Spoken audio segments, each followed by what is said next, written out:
E aí, eles fazem a operação, pegam o ganso, e no carro desse ganso, que era um criminoso ligado ali aos policiais, tinha algemas que pertenciam àquela delegacia, armas que pertenciam à delegacia, e ainda o ganso, não, fica tranquilo que aqui é colega, eu vou chamar aqui os colegas lá. Ele, vai chamar, chama lá. Prendi todo mundo. Foi um momento maravilhoso pra mim. Vamos lá, pra vocês entenderem a alma, a cabeça e a história. Eu tenho 42 anos, eu nasci num bairro de classe média de São Paulo, a Moca. Moca talvez lembre o que era antigamente o bairro da Tijuca, talvez aqui no Rio de Janeiro. Era um bairro de operário italiano, meu pai advogado, minha mãe psicóloga. Sempre fui um grande aluno na escola, meu pai ficava falando muito de história comigo, então eu adorava história militar, é uma coisa que Alexandre Grande, Roma, sempre fui apaixonado.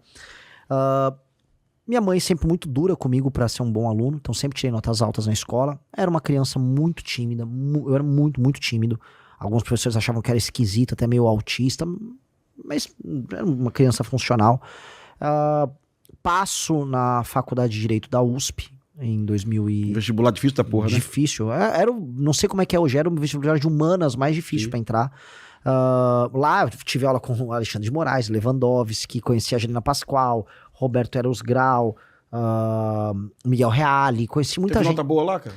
Na São Fran, não. Não? Não, porque eu comecei a fazer política, comecei a trabalhar e odiei a faculdade. Arrumei briga com os professores. Eu era um aluno fura-greve, então tinha greve de estudante, eu arrumava briga com os estudantes. Mas eu aprendi muito lá. Lá foi uma escola de política e uma escola também de direito fabulosa naquele período. Mas eu larguei e queria virar empresário. Viro empresário, começo a trabalhar com recuperação de empresa. E por que começo a virar empresário rápido? Meu pai me falava muito na época: Renan, você é um menino muito inteligente, mas você é muito fraco. E é muito ruim ouvir isso, né? Então eu tocava, escrevia, sempre fui bom na parte de escrever e tal.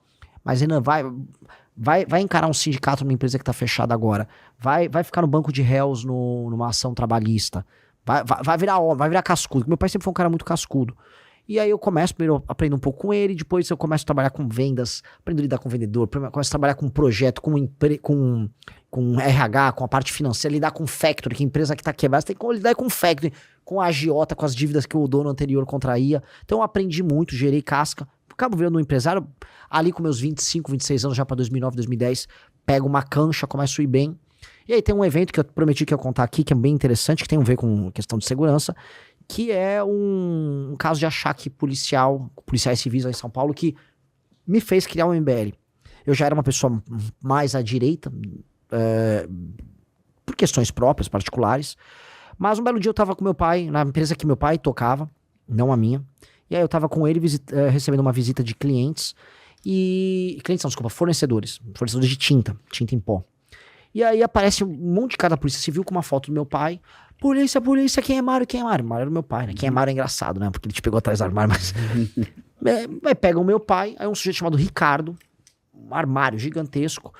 Aqui você é acusado de tráfico de drogas, não sei o que, não entendi nada. Aí sai um sujeito que parecia um bandido, parecia um Oruan da vida, vem com um tijolo, não sabia identificar o que era. Aqui, ó, pegou o flagrante e tal, leva ele preso. Aí levaram meu pai, detido pra delegacia, pra narcóticos de Jundiaí, e me fecham numa sala e falam, ó, você tem um advogado aqui da cidade? Chama um advogado da cidade, tem um nome aqui, eu tinha um que era da cidade, põe ele pra vir conversar com a gente, vamos ver o que teu pai aprontou e tal. Falei, entendi, isso aqui é um achaque, né? Fui pra delegacia e eles queriam 300 mil reais pra liberar meu pai. No dia tinha greve bancária, eu não tinha como nem sacar dinheiro, era uma loucura. E aí eu fechei 30 mil reais com ele, que era o que eu tinha ali em caixa, tal, na hora. Saco, dou, e eles combinaram assim, você vai pagar pelo menos 600 mil, 1 milhão, vamos combinar, mas 30 mil por mês, você vai acertar. Eu falei, entendi. É um pau que eu tenho que ficar pagando, né, pra ficar operando. Só que eu tinha feito, coisa de 2 meses antes, parte daquelas manifestações de 2013. Não é pelos 20 centavos. E uma delas eu participei com o Ministério Público de São Paulo, contra a tal da PEC 37, à época. E ali eu fiquei amigo do Ministério Público de São Paulo. Então, foi horrível, né? Liberou meu pai. Eu exigi que fizesse um BO só pra eu falar. Eu preciso justificar pros funcionários o que aconteceu, porque com uma ocorrência do que aconteceu, né? Eles me dando um papel, eu falei, eu vou tentar pegar os caras. E os caras falaram, Renan, já me deu uma grana, disseram que viraram amigo. Não, você é amigo aqui, não sei o quê. Eu fui no mesmo dia encontrar os promotores e eles me apresentaram um corregedor da Polícia Civil de São Paulo que chamava Sander Malaspina. E 2 dias depois eu fui encontrar ele, e ele falou, olha, eu tô há 10 anos tentando pegar esses caras, eles são da narcótica, eles são envolvidos com crime organizado. Eu nem falava de PCC à época. Você tem certeza? Eu adoraria, mas vambora. E aí me grampeou, começou a montar a operação. Eu me lembro que eu tinha pra entregar o dinheiro, eu tinha que tirar xerox das cédulas pra dar o flagrante, e aí... Operação controlada, que a gente chama, né? Eu não sabia. Controlada. Assim, com o dinheiro todo... como é que chama? Tira xerox lá, xerografar, nem lembro, nem existe mais xerox hoje em dia. Telefone grampeado, encontro o ganso, e aí eles fazem a operação, pegam o ganso, e no carro desse ganso, que era um criminoso ligado ali aos policiais, tinha algemas que pertenciam àquela delegacia, armas que pertenciam à delegacia, e ainda o ganso, não, fica tranquilo que aqui é colega, eu vou chamar aqui os colegas lá, ele, vai chamar, chama lá. Prendi todo mundo. Foi um momento maravilhoso pra mim. E o Sander, na época, ficou feliz porque ele queria pegar os caras há muito tempo. E aí uma das coisas que mais me marcou foi quando eles foram tentar entrar com habeas corpus, e aí eu fui pra audiência, não só a delegacia de narcóticos da Civil lá de São Paulo mas todas as delegacias de polícia da região de Jundiaí foram lá apoiar eles.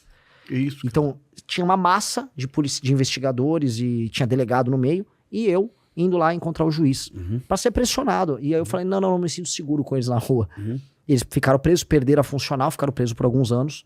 E esse foi um caso pra mim muito distintivo do... Ok, eu perdi, na minha cabeça, eu perdi tudo. Eu não... O que eu passei foi humilhante, o que meu pai passou foi humilhante. Eu vinguei meu pai, eu fiquei feliz por vingar meu pai. Eu falei, mas eu tenho que voltar a ser quem eu era, que era o cara na faculdade que brigava com a esquerda. Eu falei, vou montar. Eu falei que eu montei o MBL. Então esse momento foi um momento que foi fundacional pra mim. Eu larguei tudo que eu fazia, aluguei um escritorinho no centro de São Paulo com meu irmão, com um amigo, e de lá surge o tal do Movimento Brasil Livre, que a partir de 2014 inicia as manifestações contra a Dilma, as manifestações pelo impeachment, e aí vira o que se tornou à época o maior movimento político do Brasil. Disso a gente arruma muita briga com o petismo, com o centrão, depois com o bolsonarismo.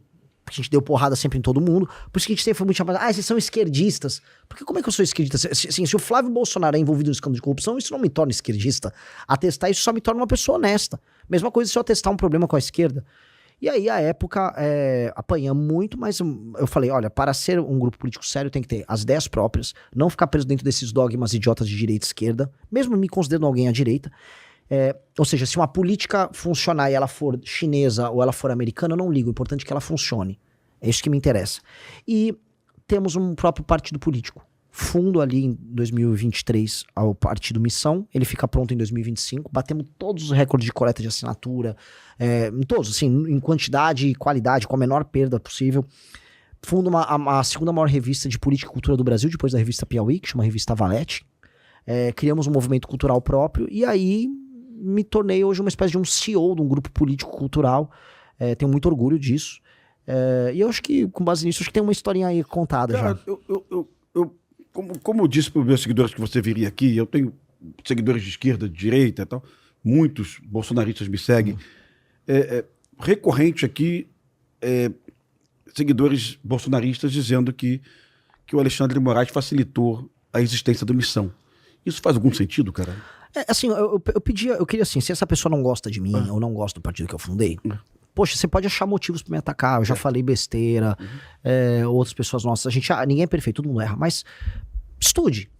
Porque o Alexandre de Moraes não fazia parte do TSE. Quem julga as assinaturas, o processo de formação de um partido político é o TSE, Tribunal Superior Eleitoral. O relator do meu caso era literalmente o André Mendonça, que é um ministro que foi nomeado pelo Bolsonaro. O relatório dele foi favorável à montagem do partido. Ele não é amigo do Alexandre de Moraes, pelo contrário, ele tem brigas no STF com o Alexandre de Moraes. Os outros ministros que não são nomeados pelo Alexandre de Moraes, e o Alexandre de Moraes que não estava presente no TSE, porque ele não era do TSE naquele momento, não tinha qualquer correlação com a teoria conspiratória. Todos os ministros do TSE votaram favoravelmente à montagem do partido. Foi 7-0, seguindo o relatório do ministro André Mendonça. Então, essas pessoas que falam isso deveriam só estudar o caso, porque, de acordo com eles, então, o André Mendonça, na verdade, trabalha para Alexandre de Moraes. E aí o Bolsonaro, então, que nomeou ele, trabalha para Alexandre de Moraes.